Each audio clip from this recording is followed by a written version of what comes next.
Hey everyone, this is Jake, aka Lunar Wolf, back with another Talking Heads video. We got a few new pieces of content for the upcoming season, Season 8 Dynasty for Conqueror's Blade, which is just days away now.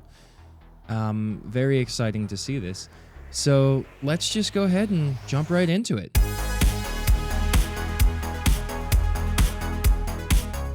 So they announced a few things for the new season in the past few days. I kind of wanted to wait a couple of days from the last video into doing something that has a little bit more meat to speculate here.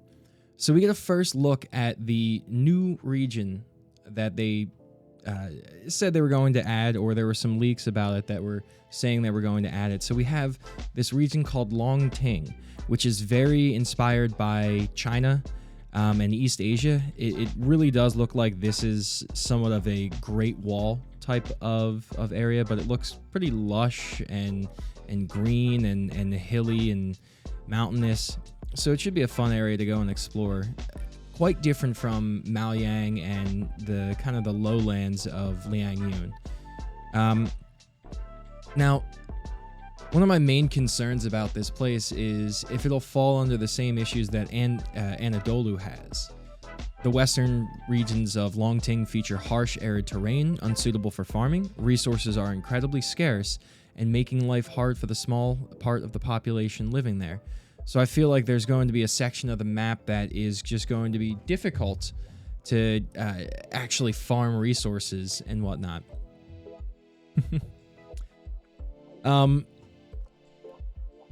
Another concern that I have is with the player base of the game as it currently stands. We have a lot of regions. We have Osteria, Ungavera, Anadolu, and the Borderlands right now.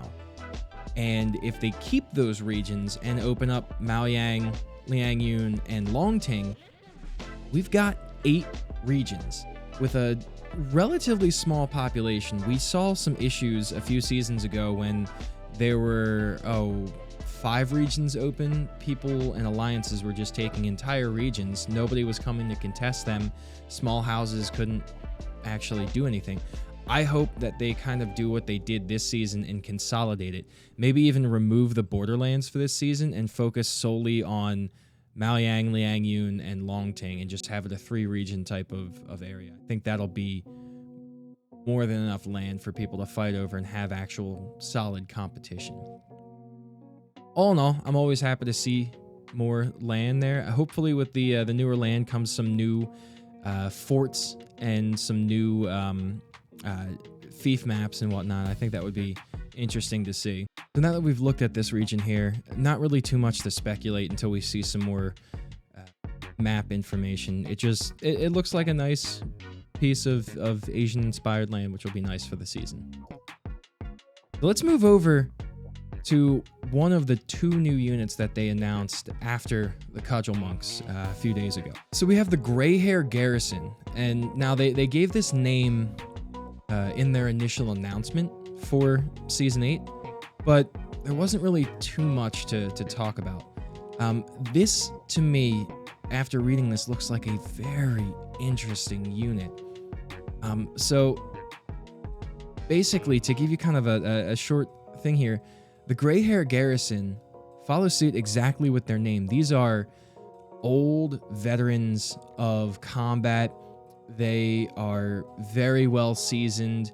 You can see in the pictures here, they're actually legitimately older men. So they're very experienced in battle. They're kind of based off of what they call the 4 garrisons of Anxi, tank troops stationed in the Indo-European city-states. And they defended the Tang interest for over 40 years. The weirdest thing about this unit is just the general description right here. The Greyhair Garrison may be long in the tooth, but these soldiers will fight to the last while they still draw breath. They employ spears, swords, and shields to slash, bash, and stun or knock down enemies. So CC, but 3 different types of weapons is interesting. When they get into the swing of things, they can increase their attack at the expense of slowly draining their health. However, when their health reaches a critical point, They'll further increase their attack and receive more health when the more hits they successfully land. This is almost a mechanic that I wish the Berserkers had, because that's what I think of with a Berserker, or like a traditional D&D based barbarian or something like that. The lower your health gets, the higher you rage, the more damage you do, so it's high risk, high reward type of approach here. But it'll be really interesting to see how this plays out. Now, this unit, I think I personally am going to love, because if you've come into any of my streams, I don't always have the best unit management. Sometimes I get a little bit too focused on the hero play than I do on the units, and sometimes I just let the units do their thing. And if this unit has that type of ability of, I'll deal more damage as my health gets lower and then potentially heal myself when I land more hits, it might be like a set 'em and forget 'em type of unit, but we'll see. Let's go over to their actual video here to see what they're showcasing. All right, so we got, looks like a Shiltron formation-esque type of thing, but only a few of them have shields. Others have these long spears. So it looked like that was the healing factor there. That might be a rage type of factor. I don't know. I'm incredibly confused as to what it could potentially be. So we have spears, we have swords, and we have shields. Are there just specific units that just won't attack? I don't think the shield units actually have any type of weapon. Maybe they do have the spears, and there's a few sword units after them. This is going to be interesting. I don't know what to think of this unit. What types of formations will there be? What types of abilities? Will they have a charge? Will they have a heal? Will they have kind of like a berserk mechanic? I don't know. I'm excited. I'm curious. We'll see what they do. All right, let's move on to the Modao Battalion. Now, this is the one I think in my first video that I actually speculated was already in the background, kind of sitting there in plain sight. These heavy armored, almost glaive-like or polearm type of units. It almost looks like it's just a long sword at the end of a pole to give them the extra reach. So as I was kind of reading this, it is based off of the Dao weapon, where it was just a single-bladed kind of spear-like, glaive-like weapon, but apparently historically they ended up putting a second blade on it, calling it a Modao. So this one this one's really going to be interesting here. So this is the big portion of it. You can order the Modao Battalion to adopt a special formation to withstand charging attacks. So this is supposed to be an anti-cavalry unit. Combined with a unit trait that prevents from being knocked down, makes them an effective anti-cav unit. They can slow down the cavalry units and a great deal upon first contact, and deal a massive amount of bleeding damage.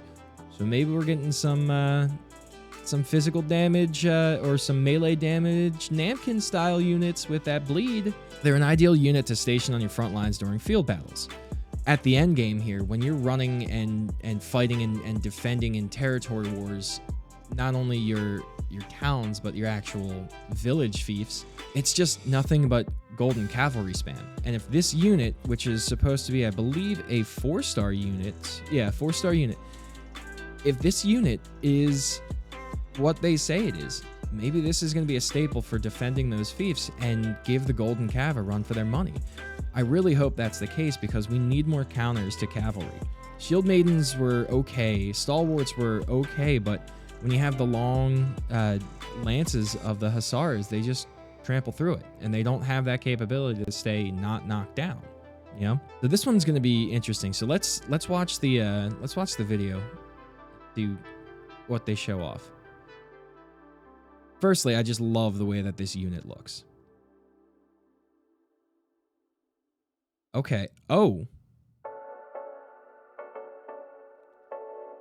Okay. Well, hold on. Let's go back to. Let's take a look at this and break it down a little bit more. So there's some type of buff skill there. So they're in this kind of triangular style formation. Those are Keshigs that are riding into them. You can tell by the actual helmet skin there. Keshigs have gotten nerfed in the past season, so they're not as good as they once were, but they're still a pretty formidable type of melee cavalry, and they're just eating through them. I haven't seen a single one of these units drop. Again, they're fighting the Keshigs there, and they're just taking 1 or 2 hits, so these might be a staple in territory war. That's really exciting. I think that's going to be awesome, having more cav spam. So right now, we've gotten almost everything showcased to us from Season 8. We haven't seen unit trees and veterancies and stuff like that yet to know what the deep dive is, what paths and what options we have for the units to start building in our minds what paths would be best. There's still 1 unit left. They call it the Shenji Grenadiers. We'll probably, honestly, they've been coming out with one of these little promo things just about every other day. So today, at the point of recording here, is Friday, July 2nd. I wouldn't be surprised to see them announce something either Sunday or Monday of next week, because the new season starts on, let me just bring up my calendar here. The new season starts on Thursday of next week. So we'll have what they do before is you have your weekly reset, so you can get all your stuff done, but then the new season actually doesn't start for another 2 days, and there'll probably be a couple hour maintenance for that to pop on. Yeah, interesting. I'm loving these unique style units. Too long have we had some fairly generic unit stylings. Up until this last season really is when we started seeing some interesting things here. We saw them toying around with it with like the land snacks and the promotions for the stalwarts and the paladins, but see what these ones do. This is exciting. Well, that kind of wraps up this little bit here of speculation. Let me know what you guys think. Put your speculation down in the comments. At me on Twitter.